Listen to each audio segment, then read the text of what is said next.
that we will put up on the web at some stage before lunch. It's just not ready as of yet.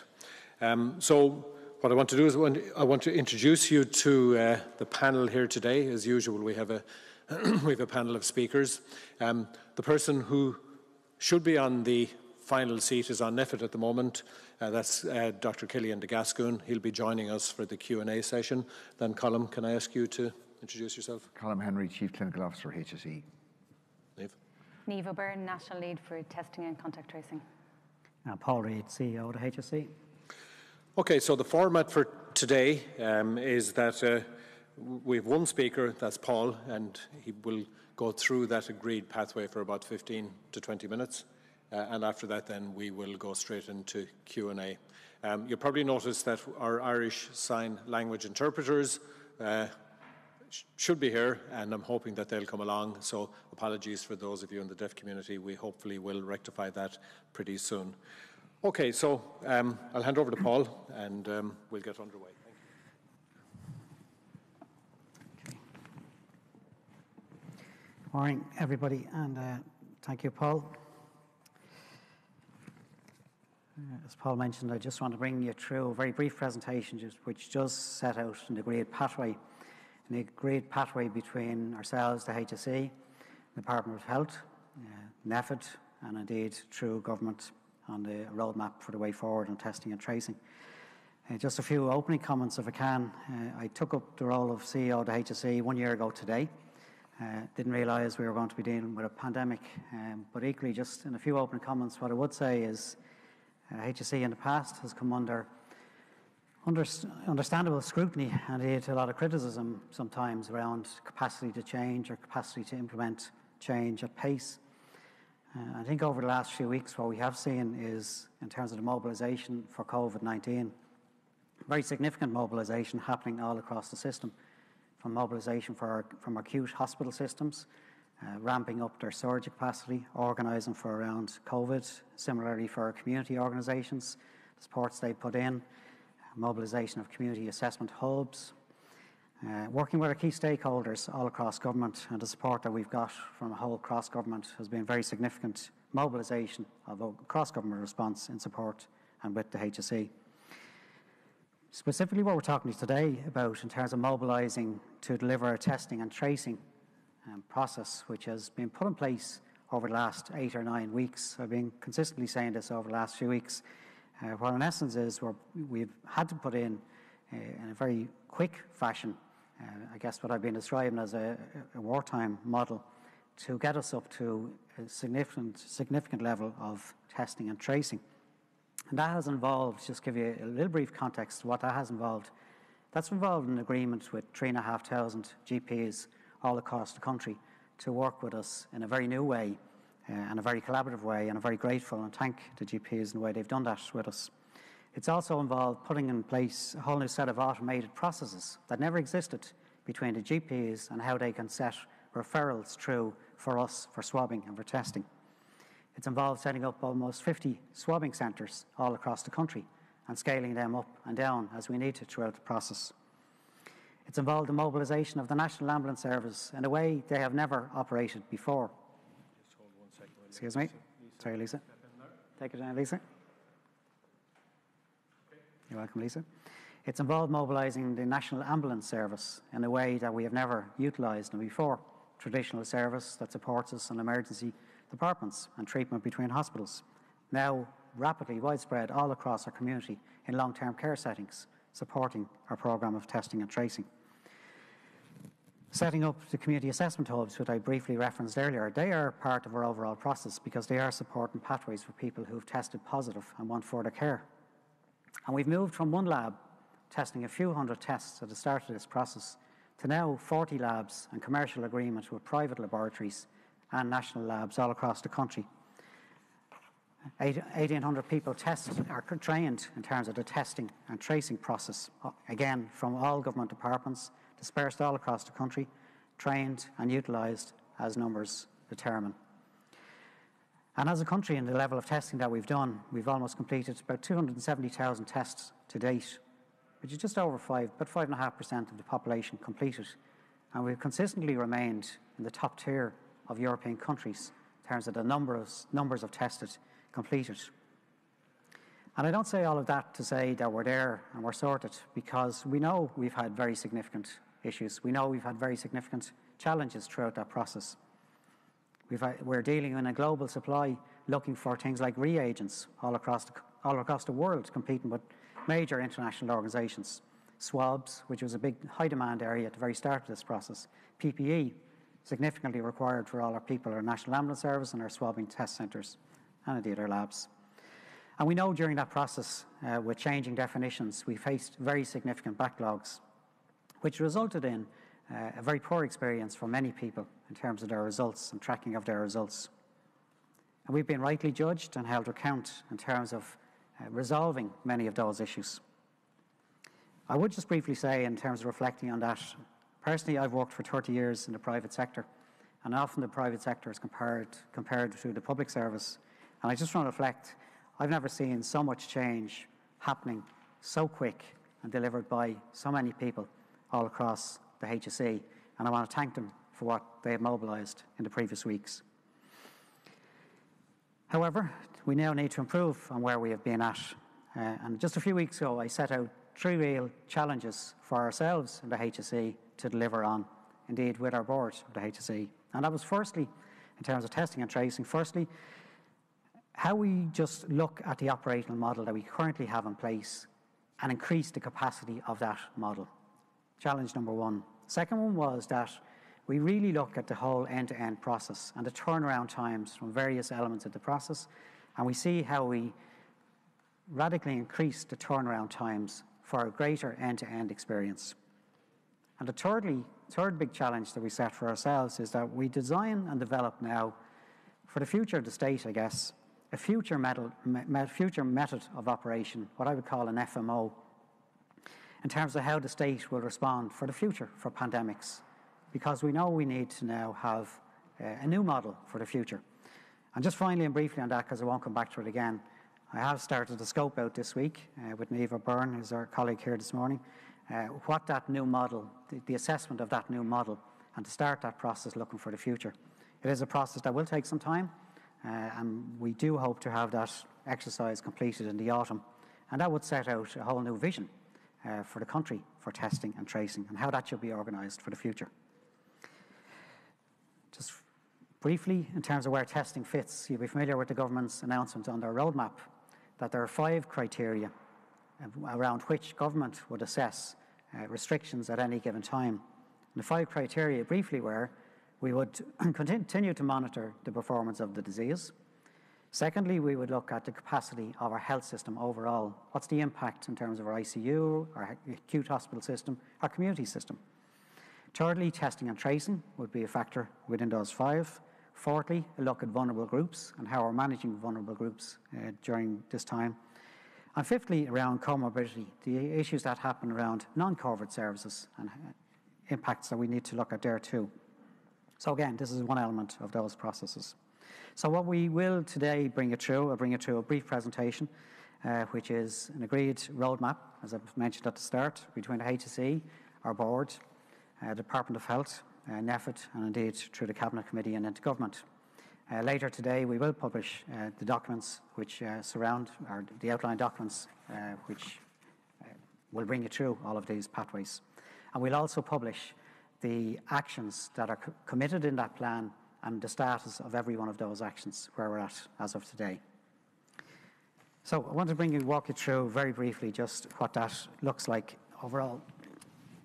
And first thing I want to mention is that in the document, which we will see later on, we brought through 3 different milestones or dates around building our capacity and improving our turnaround times.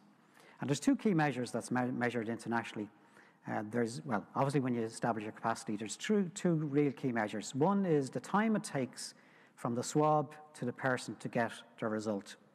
And then the second key measure is the end-to-end turnaround time, which is in essence the time from the referral to the completion of the full contact and tracing process. Now, I should say at the very start of this is all driven by public health guidelines. This is not a clinical test, and it's not a clinical measure of an assessment of an individual or person. It's a public health measure in terms of how we respond publicly to the intelligence that it gives us. So to bring it more close to date, the current targets that we have been working to right now would be the targets which have been set in place since the 5th of May, and I will bring it through shortly, which ultimately is where we're heading into next week on the 18th of May.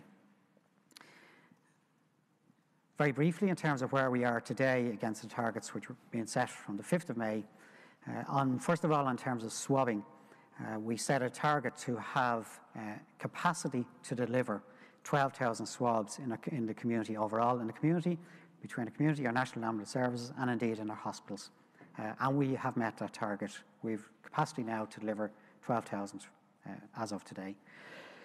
Secondly, in terms of the completion of laboratory tests, we are ahead of the target. We had a target this week of 12,000 tests to be completed. The capacity to deliver 12,000 tests. We have the capacity today to deliver over 15,000 tests in our laboratory.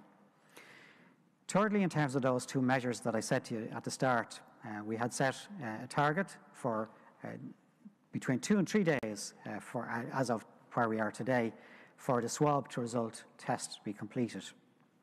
And then finally, which was a measure of 85% of the whole process completed, which I mentioned, which is the referral to the completion of the overall testing and tracing process, which we have met to date. And again, we'll have some figures on this later. I don't want to go through the detail of this slide, but you will see in our document as we publish it later today, there were two key aspects about how we improved the capacity and how we improved two key sets of actions, improving the capacity and improving the turnaround times so we can make the progress that we need to deliver the 100,000 tests per week. And what I will just comment on this slide, you can see at the top line in terms of the referral, swabbing, laboratory testing and result, the various timelines, ranges that we've set for ourselves in terms of from the referral to the swabbing between the 12 and 24 hours. Obviously, we're aiming to minimise that, but that's the range. From the laboratory testing, to the swabbing test and then to laboratory testing, a period of 24 or 36 hours, and then ultimately for result contact tracing completed. I just want to highlight, without the detail of them, but a number of the actions that just circled in red there relate to strengthening the capacity of our swabbing centres. So more swabbing centres, more people in our swabbing centres, extra hours engaged of our swabbing centres, and a number how they are dispersed across the country, and reopening some of the swabbing centres that would have been closed for a period of time. So that's a significant capacity uplift in our testing centres. Secondly, in relation to our laboratories capacity, you'll see the numbers that we have now, laboratories across the country between our hospital system, our community system, and also closing commercial agreements with ENFR, and also closing commercial agreements with our German laboratories, which give us a significant uplift. So it's a significant uplift in capacity that it's given us, and then equally we will extend the operating hours and shift patterns within some of those laboratories. So a range of actions committed around capacity. There are also a range of actions which I just highlight very briefly in green here on the slide as well, which were around automation of processes. Now you'll have heard us say this week, what we are dealing with in the health system is a whole history of legacy systems all across the country. Not all of our 40 labs talk together. Not all of the data that we can extract goes to one single data point. Similarly for the swabbing centres, we've had to put in place logistical transfers of those swabs across the country and to get a level of consistency to it. So we are dealing with a whole range of separate systems that we have had to, and we will continuously automate the interfaces between those systems so we can extract the data quicker and publish results quicker. And I won't go through the actions, but you'll see it. So a combination of increased capacity for volume and actions that will help us in terms of turnaround times. But you will see some of that now, where we are now, in terms of automation, now automating the majority of the results when we get them. Previously, what was taking about 24 hours from a lab test result to go to our contact tracing team and a transfer of a file to all the contact tracers across the country was taking over 24 hours. Just to give you an example, that is now done in 90 minutes. So a lot of automation of results and a lot of automated text messages to people on their results. And just to briefly summarise on this slide now, which is where we are now heading into next week, and the targets that are set for us in terms of next week. First of all, the capacity which we will have in place for next week to complete 15,000, potential of 15,000 swabs across the country. Similarly, in terms of our lab capacity, we have the 15,000 in place. These are the targets that we have for next week. And then the average results between less than or equal to 2 days from a swab to result test, you'll see there. And then finally, in terms of less than or equal to 3 days, which is the complete end-to-end process I described, which is between from referral to the completion of all contacts with everybody and their contacts. And it is a target of 90% of those to be done within 3 days. You'll have heard us talking during the week about there are some complex cases, and I'll just demonstrate what that would mean and a walkthrough of a potential capacity levels that we would have. Firstly, I want to point out on the slide that you'll see on the top bubble there, we're currently running our test rates. The test rates results are running at a level of about 3% positivity. So 97% of the results that we get are negative results, rapidly communicated, and I'll walk you through, rapidly communicated out to the person. This is a public health measure, and we want to follow through on the remainder then in terms of their contacting those positives and contacting those positives contacts. That's the public health aspect of this. So I'll walk you through a hypothetical example from Monday. A potential of 15,000 people arrive on Monday morning for their referral to their GP and their swab test. 15,000 people arrive, which is the target kind of per day. And they will go then through to their swab test, and then what will happen based on current positivity levels, current negativity levels, whichever way you look at this, but currently we're running at 3% of people would be positive tested with results, would mean 97% of those 15,000 people, so 14,500 people, would get their results in less than or equal to 2 days. In a hospital, it will be within the 24 hours, but obviously for the transfer of swabs and the community to labs, etc., it'll take a longer time. But 97% of the people, based on positivity rates or negativity rates, will immediately get their results within less than or equal to 2 days. This is an international benchmark in terms of swab to result, an international measure. And that, in essence, is closed out in terms of those people. For the remaining 450 people, they will then be contacted to advise them of their positive test result and then to follow through on their contacts, because these are the only ones who have contacts, to state the obvious. These are positive tested results. So of the 450, the target that we've set for ourselves is 90% of those will be contacted. So 400 or so will be contacted on the following day, throughout the following day, on the Thursday, and their contacts. The remaining 50 or so, just put it in scale, are what we've been talking to you during the week about the more complex cases. It can be sometimes people in nursing homes. It can be people who may not be familiar with English language. It can be people who may be in ICU at the time. So they are more complex for our public health teams to follow up on, sometimes go into the nursing homes and follow through in a lot more detail. They're the more complex ones that will take longer. So that's the kind of outline that I've set, and I just want to give you a brief example as to how it would flow. But just a couple of closing messages from myself on this. Firstly, we've built up the capacity over the last few weeks by a number of volume measures of extra labs and extra swabbing centres. Secondly, we've looked at the turnaround times of the various elements of those processes and automated, where possible, a set of legacy systems to give us the data in a more timely fashion and to automate out the results. So in those cases, just to give that example, 97% of those people will get the result by a text message, negative test result.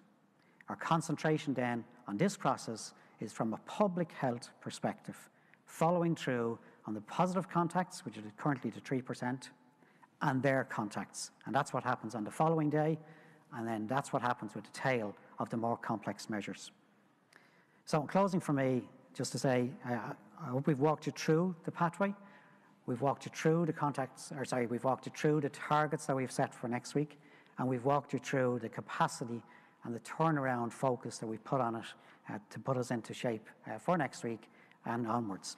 And finally, I will say, as I said during the presentation, we are looking at a future method of operation, which look into the future about what this all might look like. But for right now, we're going to maximise out the current model that we have and strengthen the turnaround times. Very happy to answer questions, but we'll work through Paul Connors, if that's okay.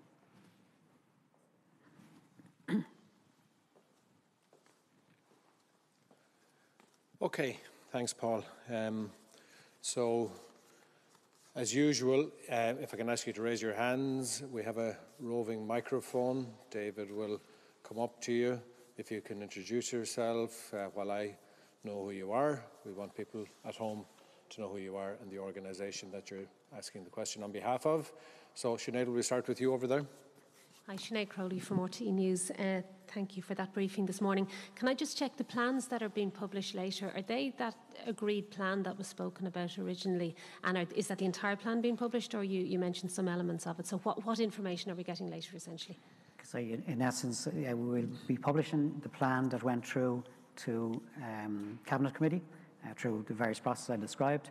There's one element that isn't in it, which you'll see later, is the ongoing discussion we're having in terms of the costs associated with mobilising for this. But that's a regular ongoing dialogue we would have on all aspects of costs of COVID. And you will see all the detail that's in that presentation, those targets as well, and the actions. Separately, we are publishing with that. You'll see the actions that are various actions in those slides and the status of every action. That's you, Sinead, yeah? Okay, Jack. Hi, Jack Horgan-Jones from the Irish Times. Just a couple of questions on the worked examples that you had there, Paul. Effectively, it looked at about 450 cases a day needing contact tracing and a positivity rate of about 3%, correct? Based on a volume of 15,000. Based on a volume of 15,000. Nonetheless, week commencing 12th of the 4th, there were 5,881 positive test results. The positivity rate was 21%. It seems you've given yourself quite an easy example to work through. You know, if we get a greater positivity rate, if we get more cases in the community as we relax restrictions, can you promise to keep to those targets? Yeah, and look, the intention is not to give us an easy one, it's to give you exactly where we're at this week in terms of the performance of the disease. So certainly the example you would have quoted was a few weeks back as the penetration of the disease, and it was higher. The model that we've put in place is there to scale up to whatever positivity levels rise within the community. So that's what we have to build for. Merely the example I was giving you exactly where we are today. So the higher positivity rates you quoted, where when the transmission of the disease was much higher, we obviously have to mobilise to whatever the positivity level is.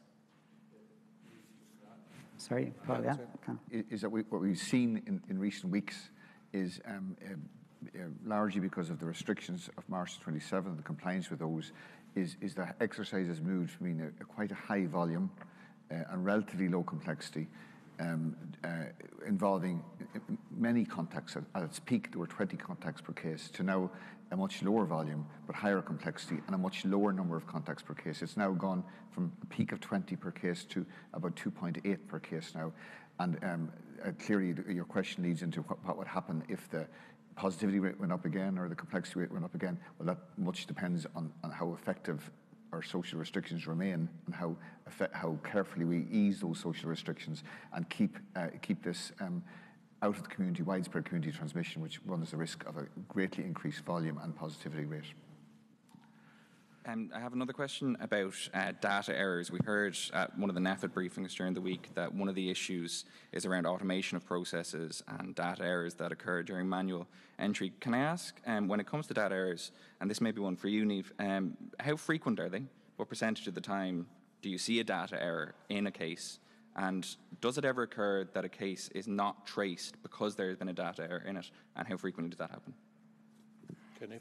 Over the last number of weeks, there's been significant progress in that, and at the moment there is 90% of cases have the main data area is a phone number or missing phone number, and that now is reduced to 90%, and we can take that 90% actually up to 98 by some additional work. It just takes a little bit of time. So there's only about 2% of the overall that remains where we have a challenge on phone numbers. So it's improving consistently. Thanks. And just one final point of clarification. So that 2%, that means those 2% haven't been traced then? Or does it? And can you give me just a raw figure as opposed to a percentage figure for that? So what you would do with that 2% is you contact them by other means, by letters, and can keep chasing them down. So that's what happens with that number. But has tracing been completed on those cases? Tracing will be completed on that. It just takes a little bit longer. So they'll be the outliers. It hasn't yet. So there's 2% of cases that haven't been traced yet. No, they'll all be traced. It just takes a little bit longer. Right, but they haven't been traced yet. Well, if it happened yesterday, no. But in general, they will ultimately be traced. And what's the round figure as opposed to the percentage figure? I don't know the round figure. Okay, maybe we can get that. Maybe. Okay. Stephanie, you were trying to come in there. Hi, Stephanie Rowan from News Talk. I have two questions. Firstly, just yourself, Paul Reid. I think just as the public, we only became aware that the technical issues was the reason this week, IT and all the systems that you were saying there. Are you confident now that that has all been resolved and all the systems are speaking to each other? Well, in terms of only becoming aware this week, I mean, it's a function of the history of the systems across the health system. They have not been integrated, and we don't have a single integrated system across the health service. It's a function of the history of the health boards and various systems deployment across it. That's just the nature of it. What we have managed to do is take those data inputs from various different systems, and you've heard Killian talk about this from the labs, into a single file. So, for example, they're distributed then to the contact tracers in a single file rather than multiple files being transferred. So we've managed to put in interfaces between different systems, but this is not something different. This is what would be a function of the history of the health service, that you have different systems in operation across the place, and they are still in operation. What we've managed to do is put interfaces to take the data from them into a single file.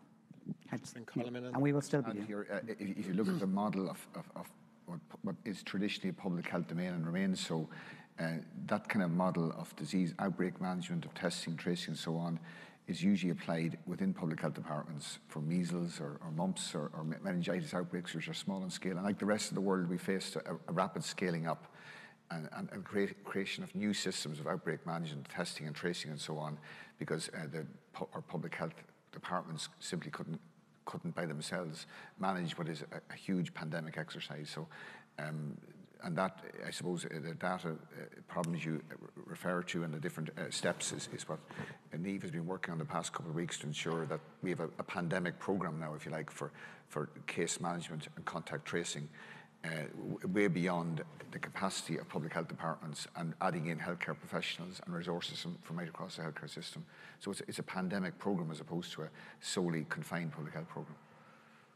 Is that you, Stephanie? Yeah, I'm just wondering, though, in general, though, just for reassurance, I guess, are you confident then that's been put to bed and that's all resolved now? So the 3-day that you're talking about on May 18th, you know, it can happen now? We've put interfaces in to enable that to happen. It's significantly challenging. These targets are very significantly challenging, and the ones which are the more complex we spoke about are the ones where we're putting the primary focus on. Because, as I just used an example, the vast majority of cases are negative, and they will be automated, and that result goes very quickly. It's around the positives and the transfer of those, and their contact tracing is where our focus are. Ask, would you have a just before you go there, Niamh, have you anything you want to add to that? Because it's an important question. Yeah, the COVID care tracker has been in place since early March, and there has been 20 releases of it in that time frame, which is significant. And with each of those, you get an improved speed, an improvement in time. So one of the things that Paul just said there around the negatives, that's quite significant. That takes 24 hours off the time, and that helps both positives and negatives because it brings them into the system at the one time. It also helps us track and trace them right through to the point of contact tracing, which gives us a lot of really good data on our turnaround times and what we need to do on any given day to keep them improving. And just to use, one last example, in terms of automation on top of existing legacy systems, the transfer of the files to the contact tracers from the laboratory previously took 24 hours between all the various systems. Now, in a single interface, it's taken 90 minutes. that's the kind of interfaces that we're making. And I was just wondering, when do you think, the timeline is 3 days on May the 18th, when do you think we might get to 24 hours in terms of all of this, and when you get your test referred and then get your result? The reality for all countries across the world, and you'll see it in our document later on, there's a range of countries in terms of the primary two measures they're looking at between swab test result and equally the final piece was end-to-end testing tracing. Majority of them are aiming to do it within 48 hours. There are some countries which are at 24 hours. That's currently, beyond what we will be in terms of in Irish. That would be what I'd be looking at in terms of future model of operation.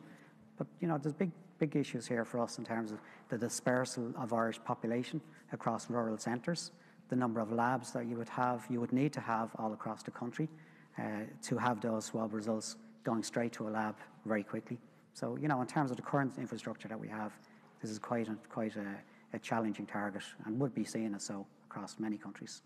Colin, you want to come in there? Just to add one public health message here is the purpose, of course, of this whole exercise is to identify, isolate, and contact trace as quickly as possible, so as to reduce transmission, break that chain of transmission in society. But we know now there's increased evidence internationally of pre-symptomatic transmission, and this underlines the importance for people who develop symptoms to get in contact with their GP as quickly as possible, so as to get access to testing as quick as possible. Of course, our job is to try to shorten that pathway from the moment people present with symptoms, so they can get tested and contact trace as much as possible. I certainly would urge anybody who's listening or the public for those who have symptoms suggestive of COVID-19 to get in contact as quickly as possible rather than wait, because we want to cut the time, not just from the point of view of where our responsibility lies in the moment they present for testing, but also in that period between when people develop symptoms and when they present to their GP. Okay, Priscilla and then Conal. Two questions. Priscilla Lynch from Medical Independent. Last week we were told that there was 44,000 tests carried out, so clearly we have a lot of capacity in the testing system.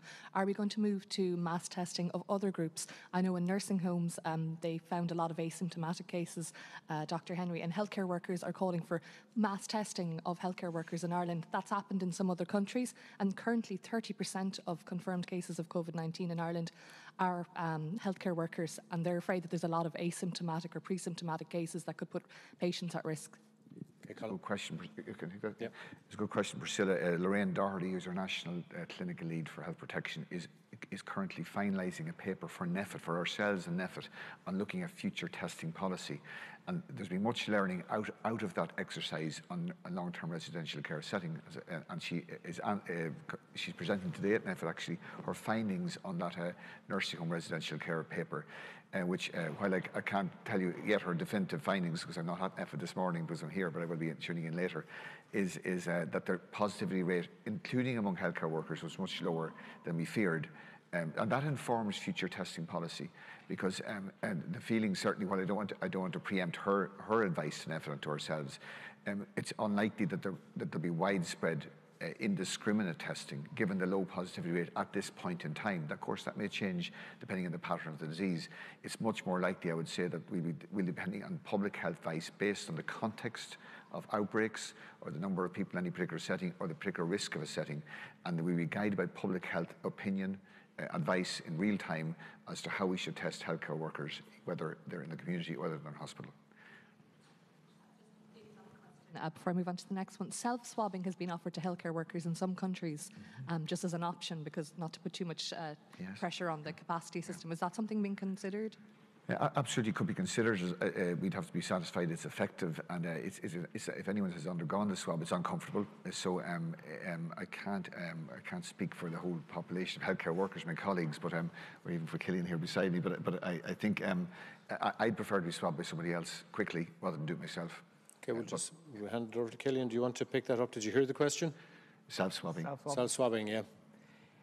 Sorry, this is Dr. Killian de Gascoigne, who's just joined us. It's not something that we do in many settings, so I'm always wary of introducing something new in the setting of a pandemic, just because it's convenient. There's obviously a lot of interest in it around the area, actually of HPV testing, for example, and self-swabbing, but I think it's often easier, and certainly we've heard reports from some people that nasopharyngeal swabbing is quite unpleasant. So therefore, I think it's probably easier if somebody else does it. Okay, this is your last one, Priscilla, and moving on. Question for Paul Reid.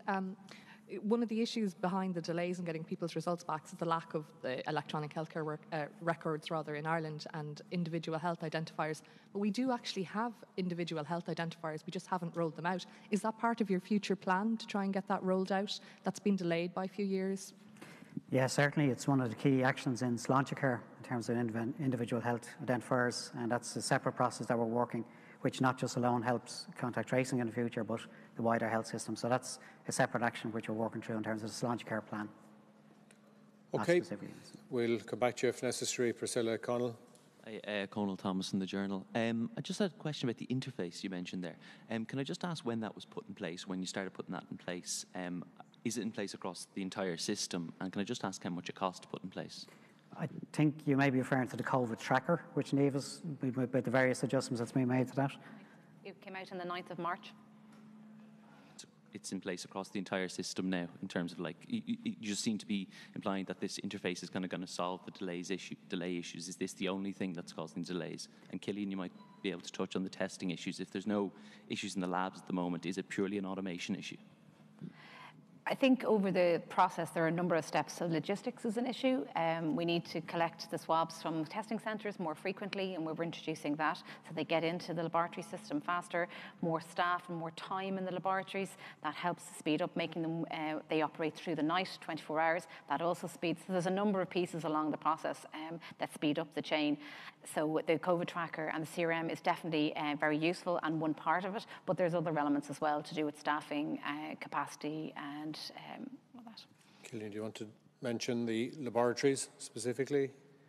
No, I suppose I suppose people are aware of the issues that we've had over recent weeks, but from the point of view of supplies and extraction kits and lysis buffer and swabs, all of those things have thankfully been addressed due to the great work that HSE procurement has done. So from a lab perspective, we feel we're pretty much almost at 100% from the point of view of ready to go, but we are reliant on, I suppose, the data set that's coming into the laboratories and ensuring that everything can be streamlined from start to finish. So if there is this can be just a small thing, a sort of an individual or a sort of human error at the start from a data entry perspective, it's very difficult to catch that once it gets into the process. So it's really key to get things correct at the start when they come into the system, because after that then, with the automation, things move very seamlessly. Just two quick follow-ups, that's all right. Dr. Colm Henry, you mentioned the other night that you were part of the issue in terms of I think particularly the complicated contact tracing cases in terms of people who might not speak English, people in residential care settings, etc. Part of the issue is to try and standardise it across the public health service and all public health departments. And I'm just wondering, can you give a bit of detail in terms of what's been done on that front to communicate and ensure that there's a kind of standard across the system? Yes, so some of the work that we've been working with Neve over the past couple of days is to standardise procedure right across the 8 public health departments in dealing with complex cases, no matter how complex, so that there will be a turnaround time of 1 day in the great majority of cases. So that's now, it needs a completely integrated approach, which has been there from the beginning, but an even more integrated approach between the contact tracing management for the more routine cases and the public health department's complex cases. So as Paul has outlined earlier, the great majority of cases are negative, and then of the routine cases, which used to be much greater in volume, they're dealt with very quickly, and we need to bring in the performance of the 8 public health departments, which is, in fairness to them, over the past week has they completed the nursing home exercise, and from the week going forward, we're confident that turnaround time will be aligned right across 8 public health departments for complex cases. Your last one then, I'll come back to you if I need to. Just on the, Dr. Tony Holohan mentioned last night at the briefing in relation to contact tracing that it was raised about, say, people on public transport in the coming months in terms of, like, would they be a close contact if you're sitting next to someone on a bus in 20 minutes, say, et cetera, et cetera. And he mentioned that this had been used previously in other diseases, not specific to COVID, but this type of contact tracing, or this sort of, if you're a close contact. Is that something you're building into the model for the months ahead as we lift restrictions? Well, the close contact remains that within 2 metres for 15 minutes, and as you know, if you travel on public transport, they're configured, the seating is configured so as to not allow that to happen. So I don't see any change in those regulations and rules, be they in public transport or in society in the coming months, certainly not. So anybody who's within 15 minutes or longer, within 2 meters of somebody who's subsequently proven to be a case, is designated a close contact. They undergo active surveillance, and from the May 19th onwards, they themselves will be tested as part of the testing program. So that's not going to change. Okay, Adam, you were trying to come in there. Adam Higgins from the Irish Sun. Paul, can I ask you around public confidence to meet the targets that we talked about today? Was it unhelpful that government ministers spoke about in public about different targets that then eventually weren't met at the same time? I think the reality of this disease, and we've seen it emerging across Europe, it's a learning every day, and we all want to get to, the right number and the right end game forever. So, is there a definitive number on this? Probably not. It depends on the performance of the disease, and it depends on a range of factors. So, not particularly unhelpful for me. It's really about just getting to a model that can track the disease very quickly and can meet whatever volumes come along. So, regardless of all of that, we were continuing on to mobilise a model that's right for the future. So you don't feel that those targets that were set eroded the public confidence in the HSE to meet targets in the future? I think what's happened, actually, to be frank, if you look at the definition at the start of the process, and the definition was so wide and so range, and the volume came at us, and we weren't at a scale to deal with it. And that eroded confidence at the start of the process, so people did suffer delays, and we had significant issues, just to be clear, on the supply of reagents, the supply of testing kits, and even PPE for some of our swabbing centres. So there were a range of factors. But look, I described it at the start as we've been building this in a kind of wartime model. We've got through some of those many challenges, and I recognise it in public. There have been issues. But I think what you've seen over the last few weeks is a much more stable model, a model that has more capacity, a model that we're more able to define the turnaround times, and a model that we're better able to measure. The wartime model, at one point we were using Navy ships, which seemed very dramatic in cities across the country. Are we still using them? Was that tactic unhelpful? Did they not work as well as we thought? I don't think it was unhelpful. I mean, we were able to mobilise testing centres in a range of different ways. One of them were the Defence Forces on one ship, Land of Keys, Samuel Beckett, I think it was at the time. And that immediately gave access to people who didn't have transport, couldn't go through a drive-through, immediately over a weekend set up. So, we've been utilising across government a range of supports and across government agencies. So, no, they've actually helped us along the journey. And now we've been able to build more stable models. And right in the city centre as well, Adam. Colin, you want to come in there? On that point, at that time, a bit like our uncertainty and fears over critical care capacity, if you remember at that time, all of the questions from yourselves and your colleagues was over critical care capacity, because we simply didn't know. We were projecting based on the worst fears, based on the experience of other countries. So at that time, we did, in terms of community transmission and numbers of cases, we were planning for widespread community transmission, the testing that would ensue from that, and the contact tracing that would follow from that.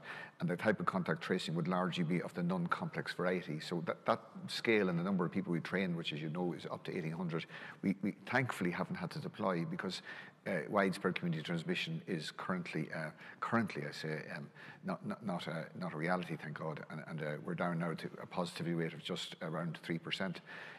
But nevertheless, we have to be prepared and vigilant should, as we ease restrictions and you'll have seen Professor Nolan's modelling here, how quickly that those numbers can go up if we get it wrong, or if there's poor adherence to the social distancing model. So we must remain vigilant.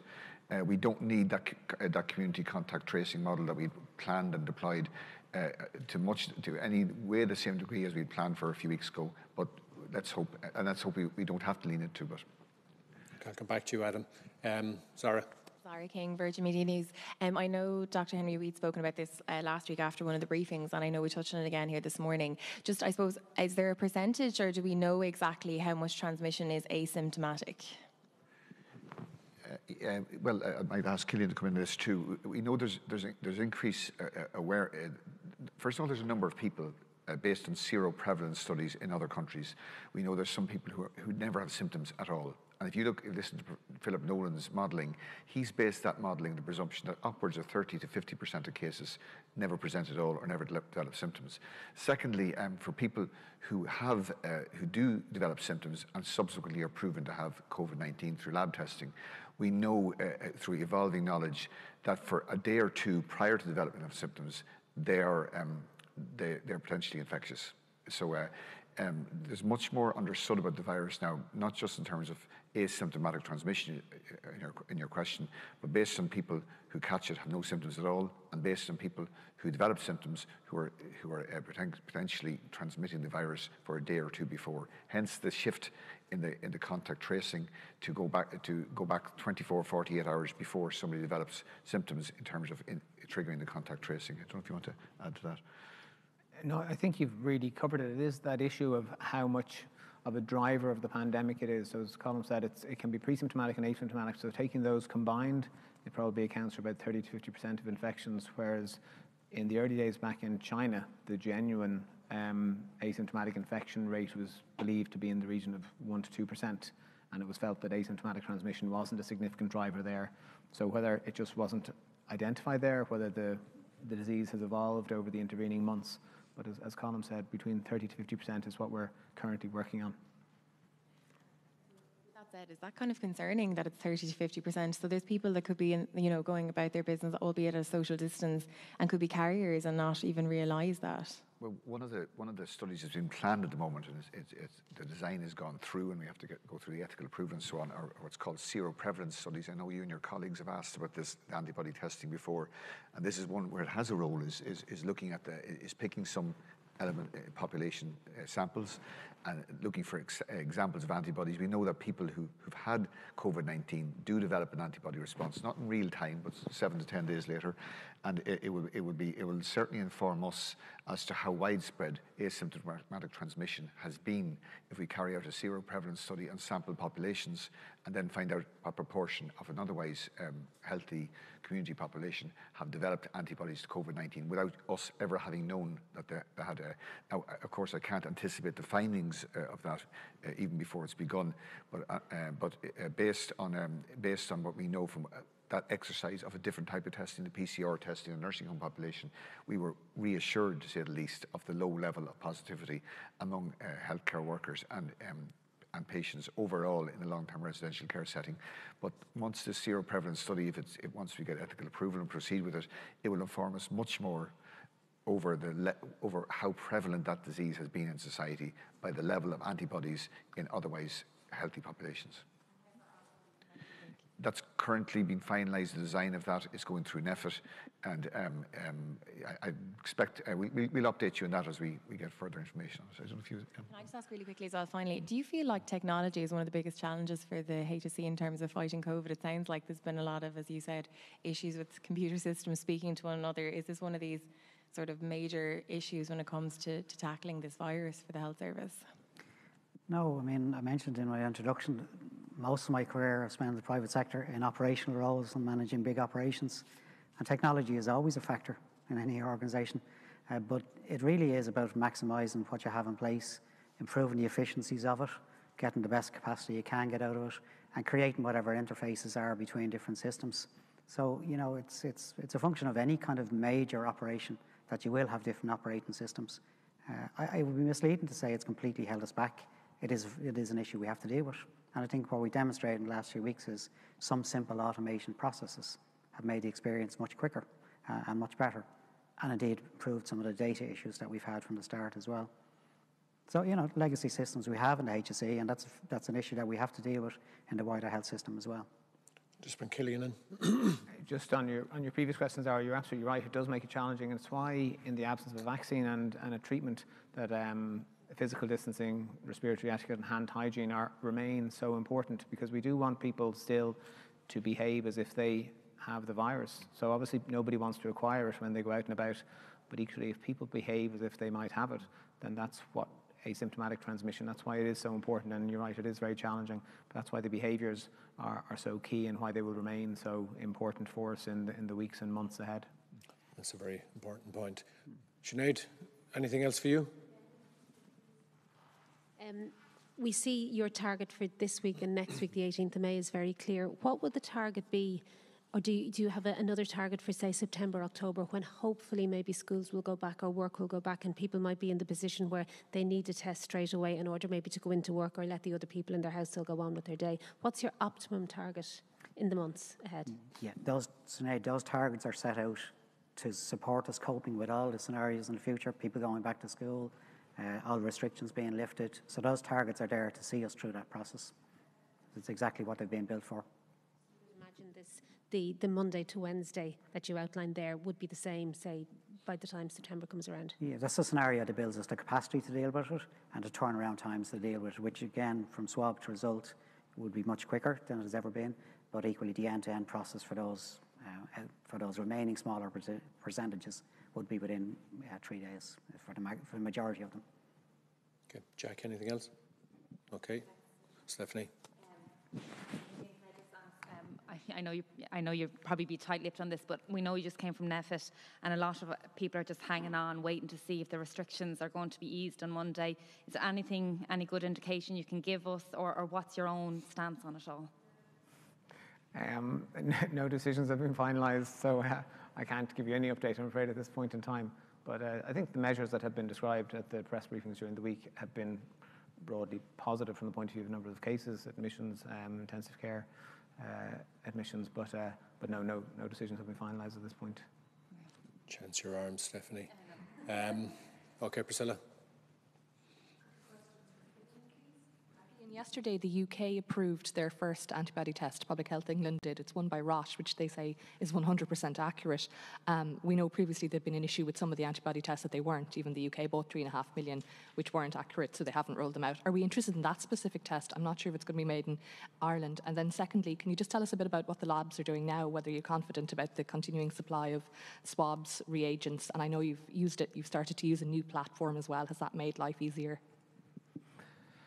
So in relation to the antibody test, where I suppose any antibody test that comes to the market will be evaluated and validated. I have to say offhand, I don't know of a centre that's using that platform. So the assay that has been brought out goes onto a specific platform that is either in a laboratory or hospital already. And I don't know offhand if centres and hospitals in Ireland have that platform in-house at this point, but any CE-marked assay coming to the market will be evaluated. And back to Colin's point, we are currently undertaking that process, so we would hope to be able to start Sero Prevalence studies probably sometime in June, all going well and assuming ethical approval. From the point of view of the supply issue, at the moment, thankfully, all of those have been resolved. Obviously, we can never say never, but at the moment we believe we've secure and robust supply chains. And again, it's thanks to people in HSE procurement who have managed to put all that work in place.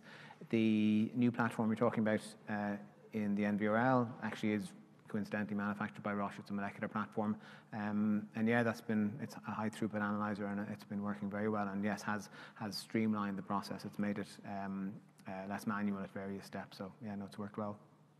Okay, Conal, and then Adam. Hi, Paul. I just had one quick clarification. You mentioned the end-to-end turnaround in 90% of cases down to 3 days. Is that right? Mm-hmm. Is that from Monday, or is that currently the case? That's from Monday. That's from Monday. So Monday, yeah. By Monday, that's the aim, is it? From Monday, that's our target for next week. Yeah, okay. To deliver to. Yeah, for 90% of those end-to-end cases being done less than or equal to 3 days. It's not 90%? I might ask just where we currently are now. So our end-to-end at the moment, the average is 5 days. From the moment of the referral right through to closing down all of the contact tracing over the last 7 days. Percent of cases, 5 days? I'd say it's more 85% in the 5 days. Okay, Adam, you've a follow-on? Are we still using the German labs at all, and have we any idea how much that process has cost us? Yeah, the first part of the question is yes, we've contracted with the German laboratories because they give us increased flexibility on scale as we move throughout this process. The overall cost of this whole operation is still a process. It's commercial agreement, so I can't reveal the cost of that. And equally, the cost of the whole process is something we're working through finally as well. So we will use them. We have contractually agreed with them, and we will need them to meet certain volumes. Okay, Zara, You anything? No, I was just having a thought there. So we're still using the German labs, but then the figures we're getting in the evening, it's probably not really a question for you. I presume all the results are just being put into one figure, because I know for a week or two we were getting them separate as German figures and then Irish lab figures. I don't know, this is probably not a question for you, but they're all coming back as one now, I presume? They're all in one Yes. single. Yeah, they're all in okay, one that's single fine, figure now. Yeah, that's what I wanted to know. Yeah, this was the reason they were reported separately initially was because they were delayed testing. So we didn't want to skew the data, but now it's all done in real time, regardless of the laboratory. Jack. Sorry, just another very quick point of clarification. So the 90% end-to-end time, right? Is that for everyone swabbed, or is that for those who require contact tracing? And is there a different target for those who require contact tracing? The positive case. it'll be the positive cases and their contacts as well. So you've eliminated the negatives at the previous step. It's the positive cases and their contacts to be completed, 90% of them. And the remaining 10% are what we described as the more complex contacts and their contacts. Okay. 90% of the 3%. Really confuse you. Okay. Anybody got any final questions? Okay, listen, thanks very much for coming in. Hope you found it useful.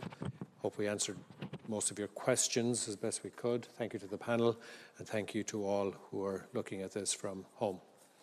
We'll say goodbye.